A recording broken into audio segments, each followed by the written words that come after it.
Okay, friends, gonna start real soon.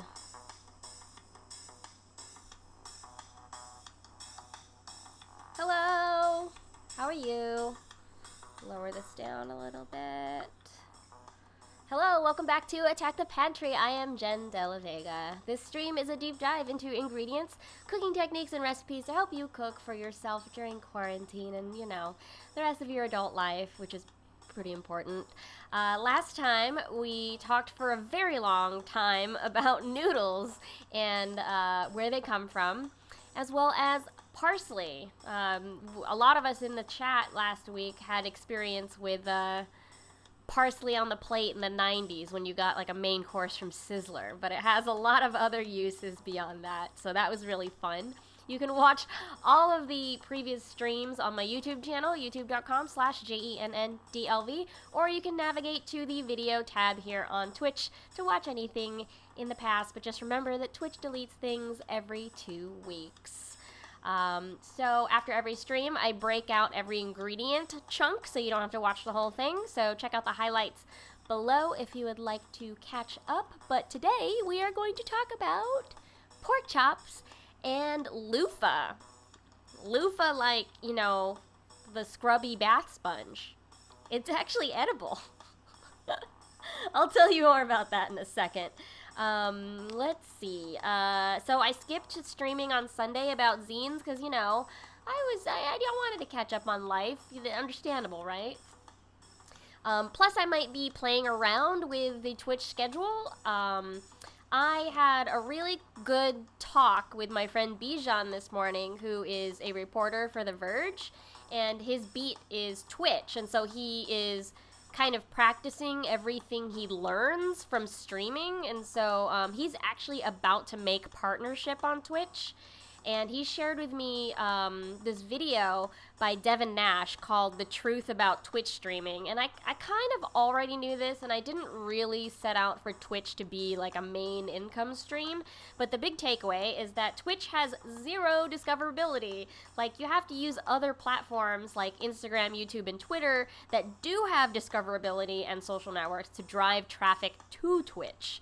I actually didn't really know that people, like, set out to become Twitch stars. Like, when kids, like, turn 18, they're like, I'm gonna be a Twitch star. Like, that's a thing they want to be when they grow up. Like, I didn't know that.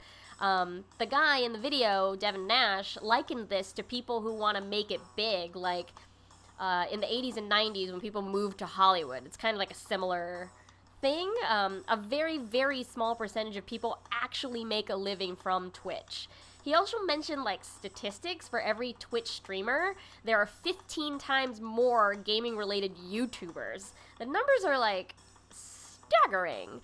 That doesn't mean that I'm going to, like, leave Twitch or anything, but you might see me, like, change things up a little bit and be smarter about how I'm doing this. Like, I don't think I'm going to increase the amount of time that I'm streaming on Twitch, but being a little bit more strategic about, like, how I'm doing it and how long.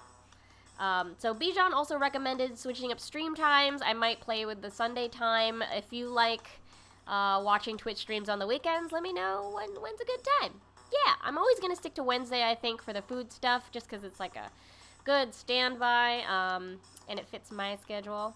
But yeah. I'm not really going to depend on Twitch to make my living, but I have Patreon and freelance work for that. It is nice if there is extra income, but, you know, just had some, like, real talk with Bijan this morning, so that was really, really helpful. Thank you to Bijan. And you should check out his stream. I auto-host him whenever I'm offline and he's online, so if you come back to my channel, you'll be able to see his profile. Cool. So some business. What's going on with Patreon? This Monday, I did a little bit of a different skate video. I made a compilation because it is my 25th day of skateboarding. And I know that sounds crazy. I should be at more days because quarantine has been a couple of months, but I've been releasing videos every Monday, so we've gotten to the 25th day of skating, and it's a compilation of all my progress so far. It may not look like a lot to you, but I'm pretty proud of the fact that I can stand up on a skateboard And I've fallen a few times. Hi, Martin. Hi, Lucious. Oh, by the way, everybody, it is Martin's birthday today. Happy birthday. Please wish Martin a happy birthday. Yes, so what else is happening? New episode of Float City. This is Fun City's Still Fleet mini-series. Is coming out this Friday. You'll find out what happens to the crew after we leave the Onvader's estate. And if you haven't met Little Mercus yet, I feel so sorry for you. Mercus is a really fun character to play. It's very different from Viv. And he has a few catchphrases that you'll hear on Friday. It's very cute.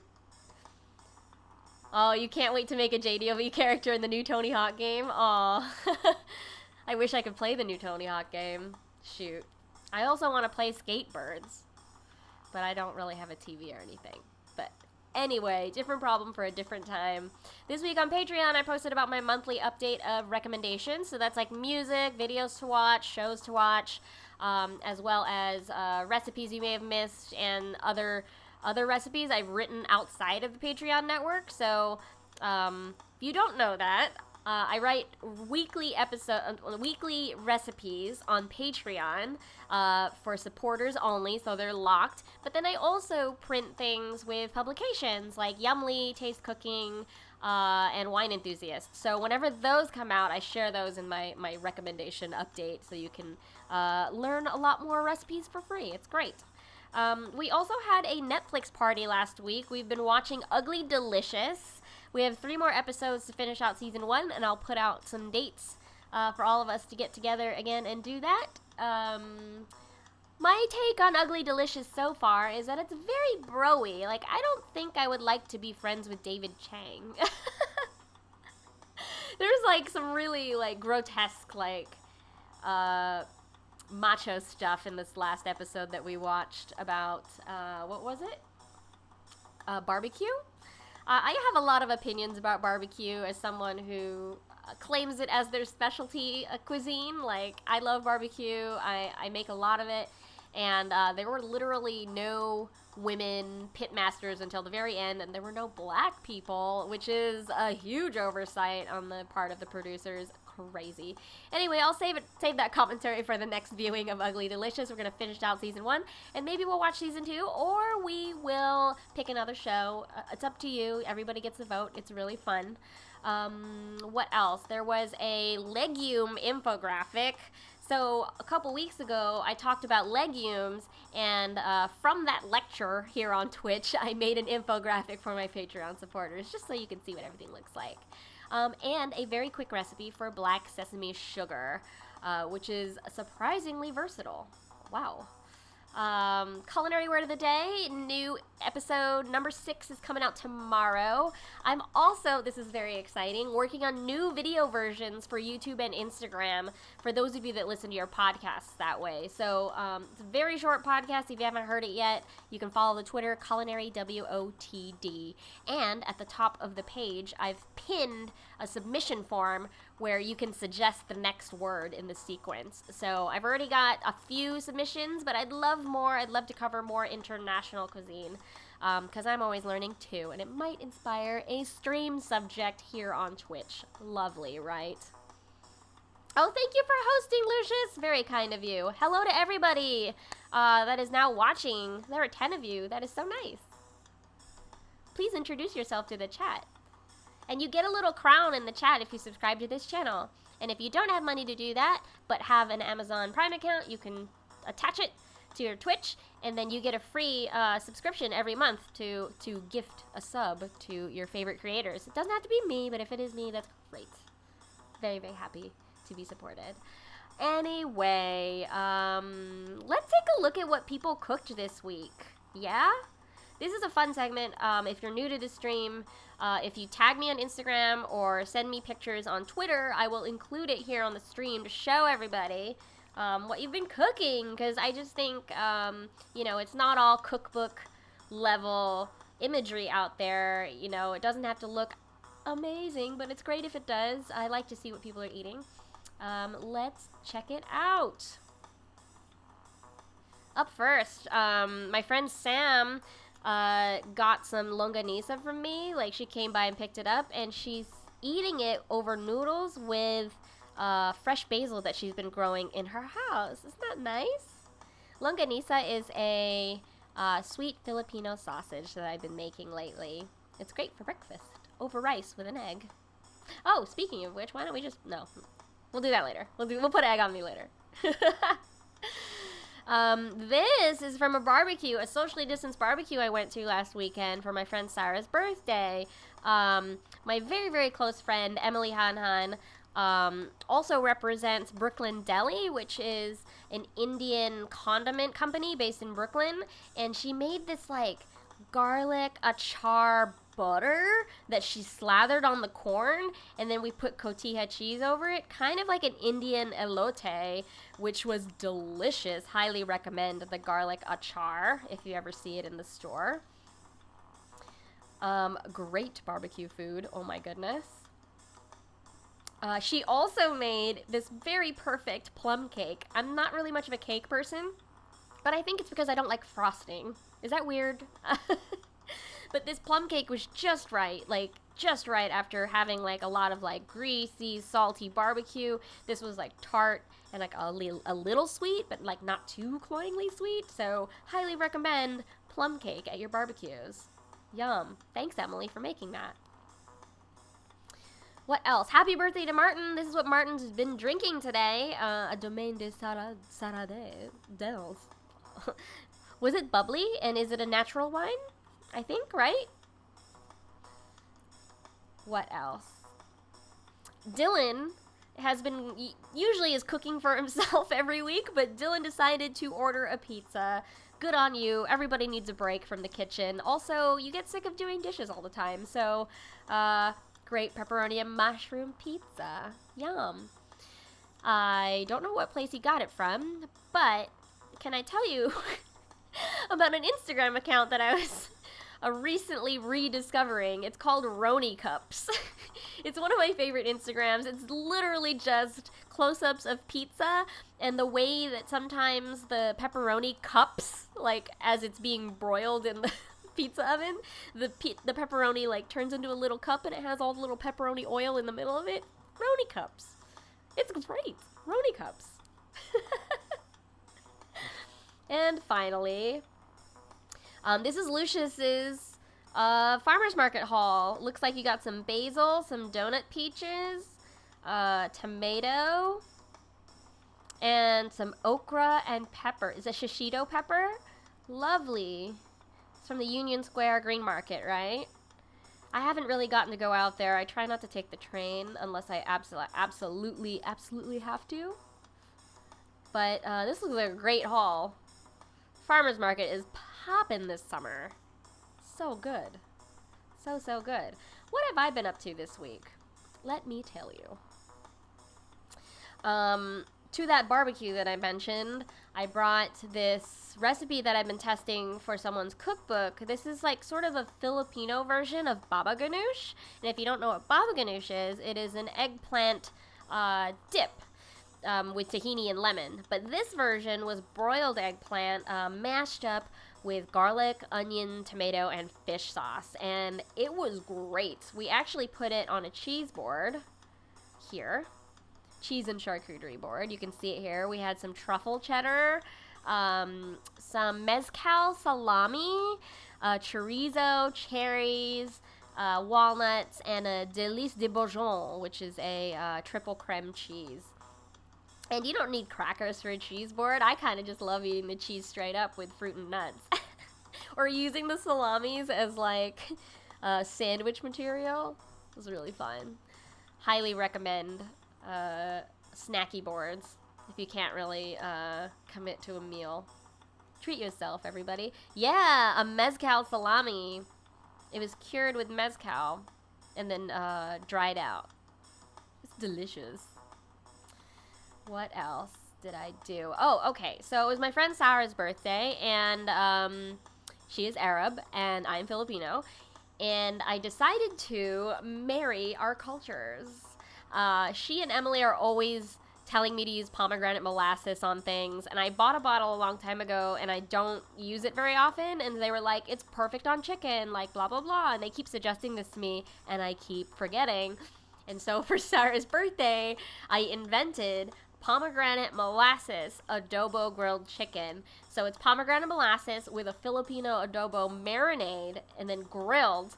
And then my friend Emily took the marinade, reduced it down to a gravy, and added butter, and that's what is slathered all over the outside of the finished barbecue. So we have some grilled pepper and onion that I charred on the grill as well, and it was so good. So if you like tangy chicken, pomegranate molasses and adobo go so well together. Yum. I'm talking about the liquid adobo, not powdered adobo, like you would find in a pantry.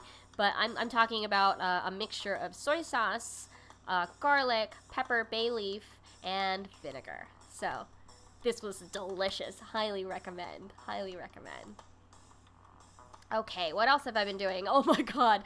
So, Ghirardelli sent me a bunch of chocolate to experiment with s'mores. And so on Instagram, pretty much every other day, I've been eating a s'more.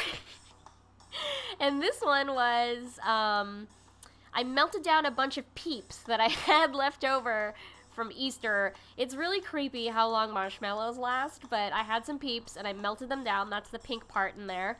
And then I had this with a white chocolate caramel Ghirardelli square on the graham cracker, and then a slice of that triple creme cheese de Délice de Bourgogne on here.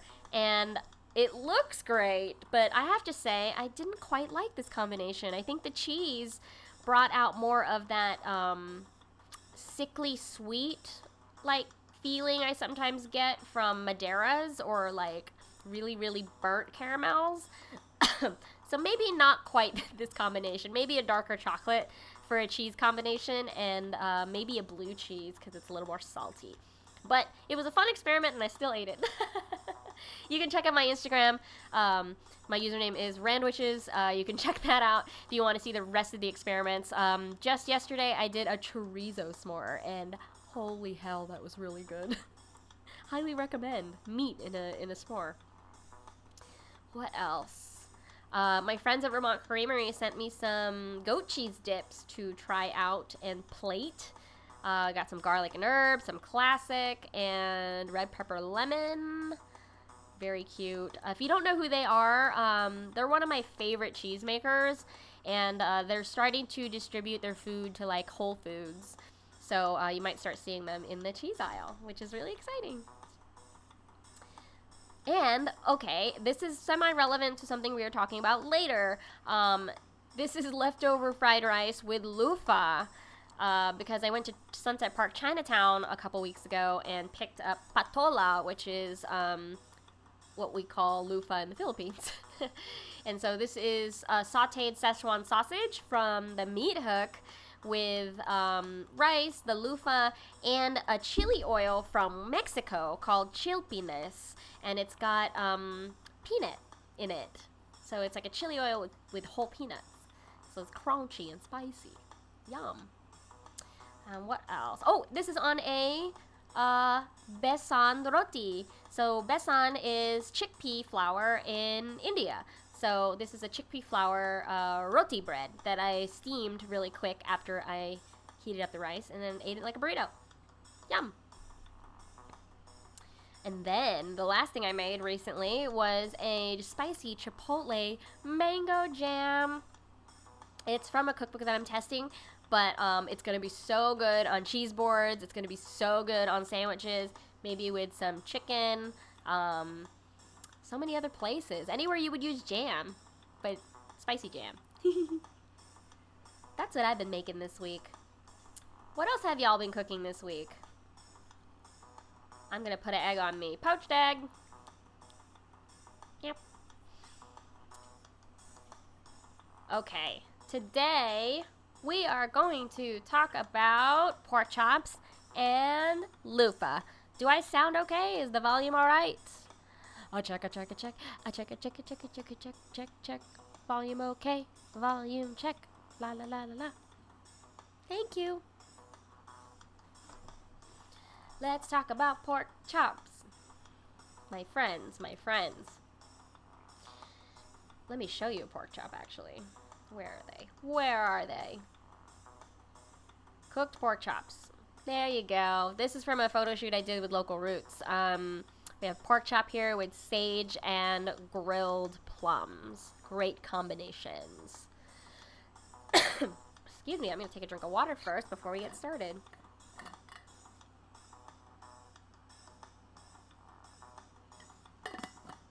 Okay.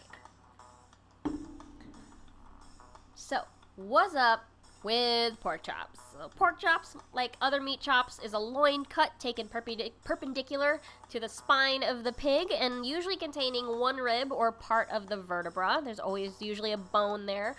And we keep the bone on for extra juiciness. Pork chops are unprocessed and leaner than other cuts, and they're great because you can serve them as individual portions. It's very easy to, like, make a dinner with pork chops, and you're like, oh, that's one pork chop for one person, another pork chop for a second person. It is one of the most commonly consumed meats in the world. In the United States alone, pork chops are the most commonly consumed meat cut from pork loin and account for 10% of total pork consumption. That center cut of, or the pork loin chop, includes a large T-shaped bone, and it's structurally similar to a beef T-bone steak. Rib chops come from the rib portion of the loin and are similar to ribeye steaks. Blade or shoulder chops come from the spine and tend to contain more of that connective tissue. So if you're choosing between rib, blade, and T or center cut, you might want to go for T or center cut or rib chops over a blade or shoulder. If you don't want to bite into that sinewy stuff. But all of it is still great. There's a sirloin chop that's taken from the rear leg end and also contains, some connective tissue, but still edible. The shoulder end produces chops that are considerably fatter than the chops taken from the loin end. There is also something called an Iowa chop, which is a very thick center cut. It was coined in 1976 by the Iowa Pork Producers Association. Goodness me. There's something called a bacon chop, where it's cut from the shoulder end and leaves a little bit of pork belly meat attached, lending more of its fat to render as it cooks. That sounds really fun, but also complicated because pork belly and pork chops have different ratios of fat attached to them, and so you would need to watch the temperature, the internal temperature, and make sure it's fully cooked before you start eating it. So I will talk about that toward the end of this pork chop lecture, because there's something important about measuring the temperature of your meats. Pork chops are sometimes sold marinated or can be marinated at home to add flavor. Marinades like, chili sauce, barbecue sauce, pretty common. Pork chop is cooked more thoroughly than beef at 145 degrees Fahrenheit to 165. Remember, our danger zone is from 40 degrees Fahrenheit to 140. We really don't want to have foods landing in the middle section there to keep things safe. Yes. But because you're cooking it to those temperatures of 145 to 165, you run the risk of drying them out. Pork chops can dry out very easily, but that is why you can brine them, just like a chicken. You can also wrap the pork chops in bacon to add more moisture during that cooking process. So it's a lot like having that pork belly attached to the chop, but this time the bacon is so thin, it will be able to cook at the same rate as the pork chop itself. Hooray! So they're suitable for roasting, grilling, frying, and they can also be stuffed. They can be boneless or bone-in, but I recommend bone-in for more of that flavor in the frying pan. Usually at the butcher case, they are cut between 1/2 inch and 2 inches. If you go to Asian butchers, you can get them even smaller to 1/4 inch. I'll show you a recipe for that later. So there has been some controversy over that temperature of cooking pork. It's only recently been lowered. Like, it used to be that you should only eat pork that has been heated to 165 degrees internally, but it's been recently lowered to 145 due to better heritage breeding, local pork, and a little bit more of a check and balance about where pork is coming from. So the United States government guidelines, the USDA, recommend that minimum cooking temperature of 145 for like a medium cooked pork chop, or medium rare. There is a reason for this. There is a very, very specific food-borne illness in pork. It's called trichinosis. Thank you, Mrs. Grove, from my 6th grade home economics class. Trichinosis, known as trichinosis, is a parasitic disease caused by roundworms of the trichinella type.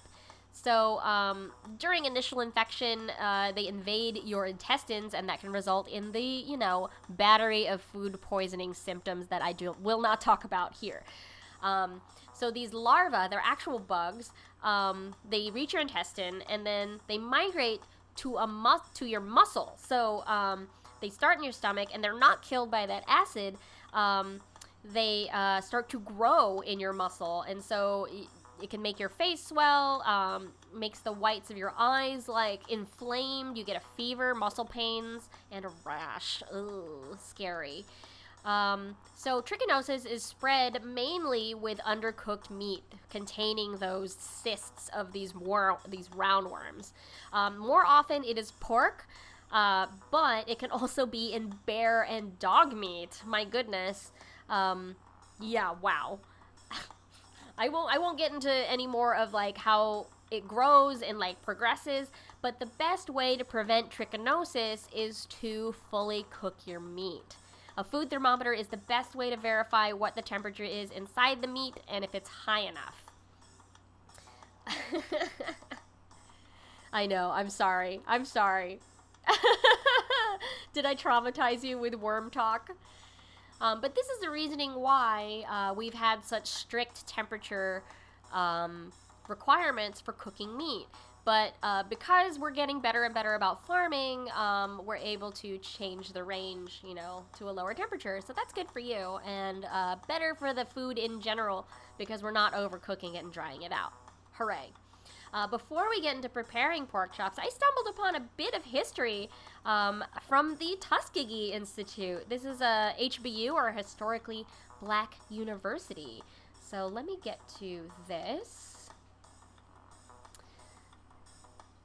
This W.E.B. Du Bois promoted wartime food austerity measures, chiding, "As a race, we eat too much meat, especially pork.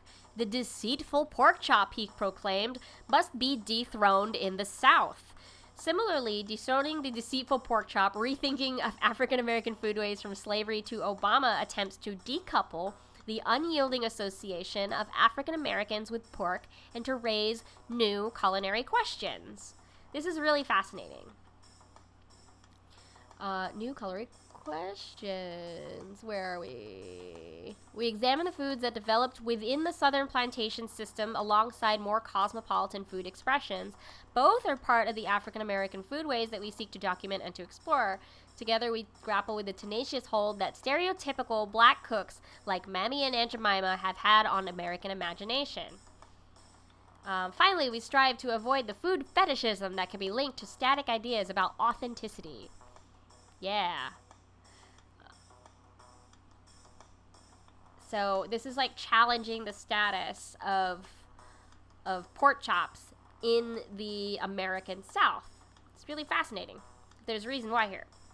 The deceitful pork chops must be dethroned in the South and yield a part of its sway to vegetables, fruits, and fish. Agreeing with Du Bois about the problem of pork consumption, Washington criticized those who subsisted primarily on grits, meat, pork, cornbread, and urged black Southerners to throw off the old habit and not grow into slavery of using a certain thing on the table because it's been used that way generation after generation. I agree with that. Wait, here. He attributed the high mortality rate of urban African Americans to poor diets consisting of not only fatty pork, but also what he called knickknacks: cheese, crackers, cake, and pie. Oh, those are all the things I love. Oh, goodness. You are 5 times more healthy and stronger by eating the clean, fresh beef served at the Institute. And so they were advocating for a cafeteria change to prioritize beef over pork as like a, breaking of a stereotype. Fresh local produce, including tomatoes, sweet potatoes, snap peas, blackberries, and greens, were served regularly at the Tuskegee Institute. Sample 1902 menu of beef gravy, greens, and cornbread epitomizes their hybrid culinary sensibilities. Pork was removed from the classic Southern plantation menu, while other Southern staples were maintained in a nod to both the past and the future. A divide Tuskegee students were obligated to travel in their journey toward racial uplift. Yeah, this is fascinating, isn't it? In choosing beef over pork, or insisting upon strict standards of dining decorum, Washington was refuting white racist ideals about uncivilized black behavior and subversively insisting on the right of his students and staff to nutritious, even luxurious meals. In encouraging food independence, he was, in his typically covert fashion, reaching for an even more profound goal: a self-reliant black community that could function with or without the approval of either white racist or paternalistic white supporters. If racial uplift at the table could have indeed helped convince white society to bestow full citizenship rights on the African American community, that development would have been welcome. Let's see, I'll scroll this up. But if Washington's radical vision on self-sufficiency had been realized, the issue of white attitudes about black food behavior would ultimately have become far less significant. So, really interesting stuff about pork chops in the South. And that's why, menus at schools were different from those at home. Wow. Okay, no. Go back to chops. Pork chops. Let's talk about cooking pork chops. Yeah? So that book was called Dethroning the Deceitful Pork Chop, Rethinking African American Foodways from Slavery to Obama, edited by Jennifer Jensen Wallach. Let's just go through my photos of pork chops. So these are the thin cut pork chops I was talking about. So this is a 1/4 inch thick from an Asian market. And these are twice fried salt and pepper pork chops. This is a recipe that I loved growing up. My family, whenever we get together in Southern California, we go to Sam Wu Barbecue in Van Nuys, and this is my favorite dish. It is like bacony. They're coated in cornstarch and like deep fried, and they're super skinny, so you can just like eat them really quickly. And they're tossed in like salt and pepper, Szechuan peppercorn, and chili. I love these. If I could have a bucket, like I could have a bucket of chicken, I would have a bucket of thin, deep fried pork chops. What else? Okay, so that was from earlier, the local roots, just pan-seared 4 minutes on each side with grilled plums and some sage. Sage is a classic pork pairing. You'll see it a lot in breakfast sausage, but you can also have it as a fresh herb on the side here. Where's the rest of my pork chops? I feel like I had more. Shoot, I'll have to just tweet more pork chops. But there are lots of ways that you can cook pork chops. You can brine them like chicken overnight, pan sear them. You can sear for 4 minutes on the stovetop and then flip it and then finish it in the oven for a more even cook. You can grill them. You can roast them. You can smother them in kimchi paste and broil them. I've been using Aria's Malaysian Kitchen lime leaf sambal on my pork chops, and it is incredible. That is a free recipe on my website at www.randwich.es. What other ways do you like eating pork chops? Lucious grew up with sweet and sour pork chops that were 1/4 inch thick. Yeah, you had the skinny pork chops. I asked Twitter. Let's see what Twitter said. Where is it? There are a few people who got back to me about how they like to eat their pork chops. My friend Sam out in Oakland says mustard and canned peach marinade is the best. I've never tried that combination. Wow. Aaron Clarkson, who goes by the name Cloudy Kitchen on Instagram, says brined. It's simply in a salt solution. Daniel Cooper, a friend from Fun City, says 24-hour maple and Dijon marinade then cooked over the barbecue. That sounds incredible. And then someone named Brian chimed in, the internet will reach peak awesomeness once they can stream smell and taste VR for food. I agree, Brian. Yeah. So, pork chops. Do we have any questions about pork chops? You like Martin likes German pork chops with sauerkraut. Yum. Cool. So pork chops, when you get them from the store, you don't want them to be slimy. You shouldn't be able to smell like a funkiness. I recommend bone-in, but if you can't find bone-in, fine. You know, you can still have a pork chop. Hello. How's it going, Athletic LT? How's it going? When you get pork chops from the store, right before you are about to cook them, dab them with paper towel to make sure they're dry. The drier they are before they hit the pan, the better the sear you're going to get. Like you can see that golden sear that I have on this one. Especially after you've brined pork chops. Make sure they're dry as possible before you cook them. What else? I salt and pepper right before I put it in the pan. It's really easy. Pork chops. Yeah, we got pork chops. The thinner ones, of course, don't need as much cooking time. You don't need to do 4 full minutes or you will overcook them. What else? I don't know. I will share a bunch of pork chop recipes on Twitter later, so you can grab them for free. It'd be great. So that is pork chops. My friends, my friends, my friends. Let's put an egg on me. Fried egg. Pop. Move the poached egg over. How are we doing? How's everyone doing? Let's move on to loofah. So, you know loofah, right? Like, there's 2 kinds of, like, bathroom loofahs. There's the netting one that's, like, secured with a string. Like, I have one of those. But then there's also, like, this harder, scrubby kind of sponge loofah. It's like a tube with, like, a hole in the middle. So, most people think that loofahs are sea sponges. But that's not true. Those cylindrical loofahs are actually plants. And I will show you. Oh my goodness. No, that's not the one. There are 2 kinds of loofah. So there's a cylindrical smooth loofah, and there is a ridged loofah, which has like the sharp edges here. So this is from Good Housekeeping. Let me unselect the pork chops here. Where did I go? Oh my goodness, there I am. Yeah, so loofah is a genus of tropical and subtropical vines in the cucumber family, Cucurbitaceae.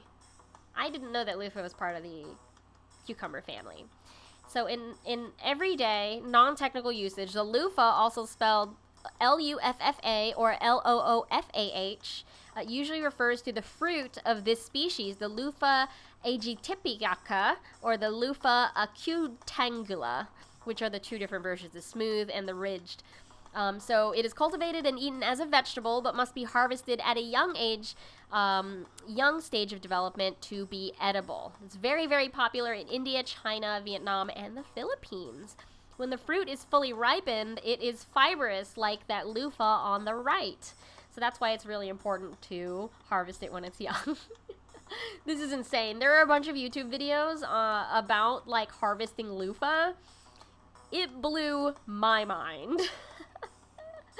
So as it's being allowed to mature, it's used as a bath or kitchen sponge after being processed to remove everything except the network of xylem fibers. So what you're seeing there in the photo on the right are the hardened xylem fibers. If you remember from high school biology, xylem and phloem are the material in the stem of plants that transport water from the roots and nutrients up to the flower and fruit area. Xylem and phloem. So if the loofah is allowed to fully ripen and dried on the vine, the flesh disappears, leaving only this fibrous xylem skeleton and seeds, which can be shaken out. So kind of amazing. Did you know in Paraguay, panels are made out of loofah and combined with other vegetable matter and recycled plastic, and they're used to create furniture and housing. Kind of amazing. So it is a gourd, technically, in the cucumber family. In Vietnamese cuisine, the gourd is called muop huang, and it's a common ingredient in soups and stir-fried dishes. And that's kind of a cross cuisine that I've seen so far. It's usually something that is tossed near the end of a soup making process or toward the end of a stir-fried dish because it cooks so quickly. In North India, it's called torai, and it's cooked as a vegetable, not as a fruit. It's also called gilki in Madhya Pradesh. And in Gujarat, it's called turia. In Kuchi, it's called gisori. It's cooked with plenty of tomato gravy, garnished with green chili and fresh coriander. Oh! Wow. When cooked roti is shredded by hand and mixed into it, is colloquially known as rotli shakma buseli. Yum! In Bangladesh, you can see there's lots of variation among Indian areas. That's how long it's been around, I guess. In Bangladesh, it's known as jahinj, and it's really popular. It's cooked with shrimp, fish, or meat. In Assam, it's called bul, and it's cooked with sour fish curry and taro. Whoa, that sounds crazy good. Wow. In Tamil Nadu, the gourd is called pirkangai. And it's, whoa, they even use the skin to make a chutney. Dope. There are just so many different Indian applications. Wow. Telangana, it's called birakaya. It's used in making dal and roti. In Kerala, it's called pichinga. It's cooked in dal, which is lentil mash. Wow. Wow, wow, wow. So in Japan, it's called hechima, and it's cultivated all over the country during the summer. It's commonly used as a green vegetable in traditional dishes of the Nansei Islands and Kyushu, while other regions primarily grow it for the sponge application and shampoo and lotion. Fun fact, they use this and bitter melon to grow outside windows as a natural sunscreen in the summer instead of buying blinds. You know, you just grow a bunch of gourds in the window. I think I have a picture here of what they look like when they're growing. No, that's not it. I guess not. I keep thinking I have more images than I do, but, well. Oh, that's one of them hanging on the left. And then here's a bowl of the ridged gourd. Let's see. In China and Taiwan, it is called pinyin or silk melon. In Indonesia, it's called oyong. And in the Philippines, what I'm familiar with, it's called patola. Yeah. So when you actually eat it, it's pretty tender. When you pick it fresh, the green loofah is, you know, slightly softer than a cucumber and slightly crispier than a zucchini. It's like in the middle. When it's cooked, it becomes mild and slightly sweet. To prepare it, you need to wash it, and if you get the ridged kind, make sure you get into the grooves, and then peel away the green skin and those dividers. You can see the ridges on the dividers. You want to peel those away. And then you slice it into disc. You can check for these at your local Asian or Indian market. Look for small, heavy, evenly green produce, about 10 inches long. A little shorter if it's the smooth version. You can check the freshness by snapping the fin of the ridge with your fingers. A crisp snap is fresh, and if it's soft, that means it's older, and it might be better for your bathtub. Yeah. So the ways to prepare patola or loofah gourd: you can steam it, you can stuff it, you can stir fry it with onion, tomato, ginger, garlic, and chicken. You can stew it in coconut milk with fish or bamboo shoots. It can be thrown into the last minute at soups. Immature loofah gourds can be eaten raw or cooked like a summer squash. Fun. Anything under 4 inches doesn't need to be peeled. And the flowers on the ridged varieties can also be eaten as you would squash blossoms. How cute. On Serious Eats, there is a Thai recipe by Leela Punyara Tabantu. Ooh, I got that.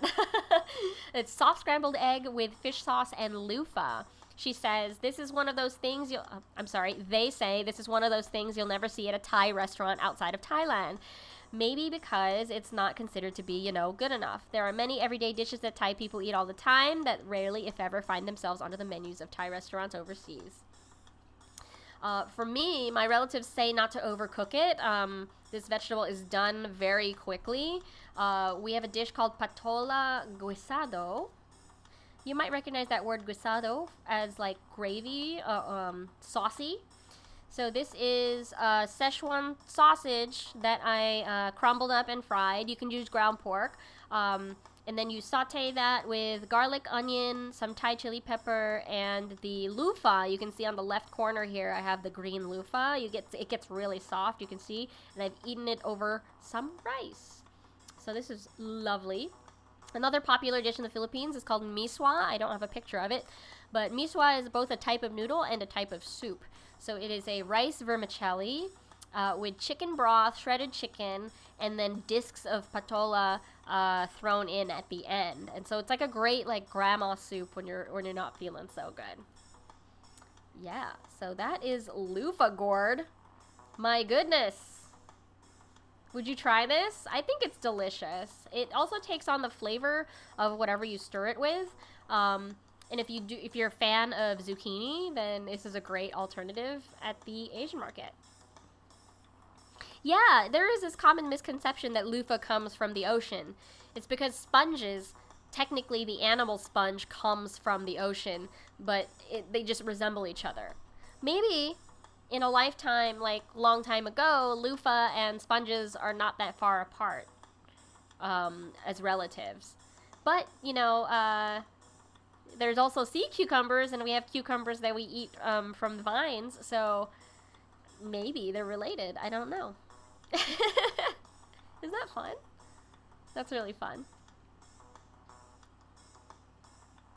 So, that is all I had prepared for you today. Let's move on to our fun mental exercise where we pretend we're on Chopped. My friends, in the chat, if you are new to this, we name 3 or 4 ingredients in the chat, and then together we will work to mash them up into new dishes. So feel free to throw a curveball. We like to be challenged here. The exercise is meant to see how we can stretch ingredients in different ways and exercise our brains, and maybe it will inspire you for dinner tonight. So, can you name an ingredient in the chat, my friends? And then we'll work together to mash them up. Pretend we're on Chopped. And Athletic LT will make a sandwich out of it.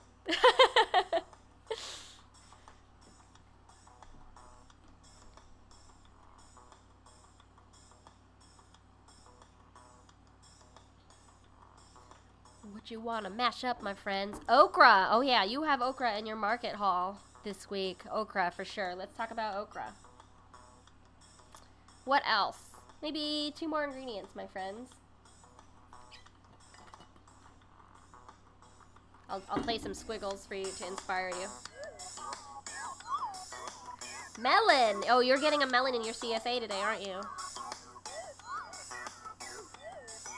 1 more ingredient, my friends. So we're going to mash up okra and melon so far. You have so much melon. Puffball mushroom. Okay, lion's mane puffball mushroom. These are great combinations. Oops, what happened to music? Hiya. Come back. Here we go. Okay, let's talk about these individually. Okra, melon, and puffball mushroom. If you have ideas on how to mash these up in the chat, please feel free to brainstorm with us. We love talking about food ideas. So okra. Okra can be fried. It can be stewed. It can be roasted. You just gotta cut the top off and let it goo, They can be sliced super thin to make chips. Melon. We have lots of applications here. We can have it fresh. We can have it shredded. We can juice it. We can freeze it. We can serve it thinly like a carpaccio or like a fish substitute. Puffball mushroom. We can cook whole, we can roast them whole, or we can saute them with garlic and oil. We can, you just have to cook them long enough to get rid of the medicinal taste. That's the only challenge with puffball mushroom. So if you were doing a stir fry of these three things, you know, all cubed to 1 inch, I would do the mushroom first to dry it out a little bit, and then I would add the okra and melon to stir fry. There is a Filipino dish called Pinakbet, which is stewed okra and vegetables in a shrimp sauce, in a shrimp paste, I mean. So we could do like a version of Pinakbet with these. So it's just the cubed vegetables all together in a pot, and then you bring it to a boil, and then you just throw 2 tablespoons of like shrimp paste in there and shake it all up, and that's it. It's real easy. I like thinking about melon in a savory context. Like, I've tried doing a papaya ceviche before. So you could do a melon ceviche, or a kinilaw, or a agua dulce with melon. Slice it really thin with a vegetable peeler. Dress it with some very thinly sliced jalapeno, olive oil, some crispy garlic. We could do some okra chips on it. Yeah.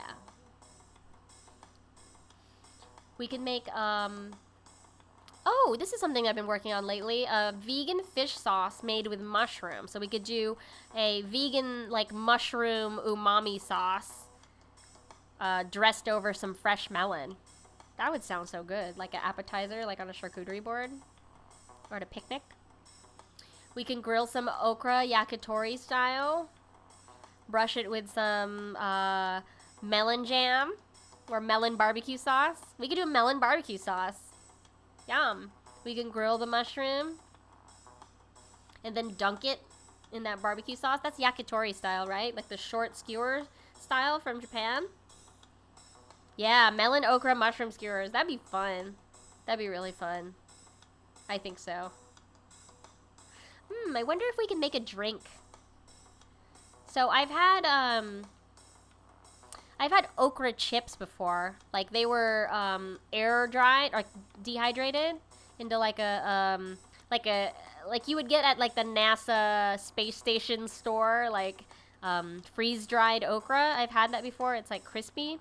We could do like a melon cocktail with like a crispy okra garnish. Okra is a little sweet, yeah. That'd be crazy. You could do a Bloody Mary with like mushroom garnish, grilled mushroom garnish. You roasted some okra and you're eating it now. Nice. Very nice. Just simply dressed? Did you just do salt, olive oil, salt and pepper or something? Yeah, you could do some kind of dessert with the okra and melon. You could do julienne okra and fry those.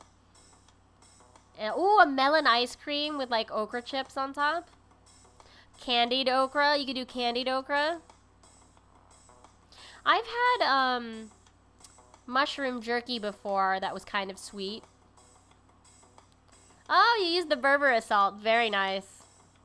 I like that flavor combination. It's very warm. What else? You could do like a melon lemonade. You could do a Bloody Mary with the mushroom. We could stuff the mushroom. Well, not really. They're really stringy. We could stuff the okra with shredded melon and mushroom. I mean, that would take a while, but whatever. You could do deep fried okra. You could bread it. And then have like we could do like a fry basket, you know? You can have deep fried puffball mushroom, deep fried okra, and then watermelon on the side to cleanse your palate from all the oil. That sounds fun. How could you do this in a sandwich? We could do like an okra salad, like shred it up, stir fry that, and then make a melon. I don't know about. We could do mushroom steaks in a sandwich, mushroom burger with shredded okra. Oh, we could do like a jambalaya and a gumbo. You know? Yeah, slice a melon like tomato. That makes sense. Totally. Totally works. Yeah. We could pickle the melon. Pickle the melon rind if it's a watermelon. Okra relish with a fried mushroom and melon slices for a sandwich. Hell yeah. A+. That sounds great. That sounds so good. You could do a melon gazpacho with some crispy okra on top. And a bite of deep fried mushroom. That sounds fun. All of that sounds great. Ooh, we could do grits. Yum. All that sounds great. Good ideas, everybody. Anyone else have any last minute ideas?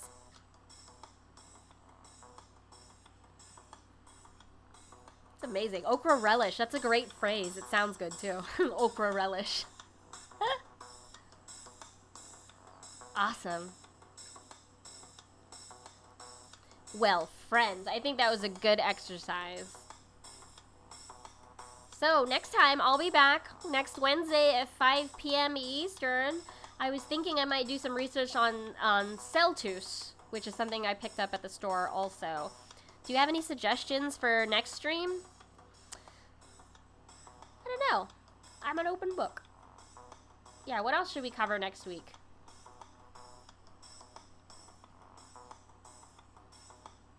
Gumbo.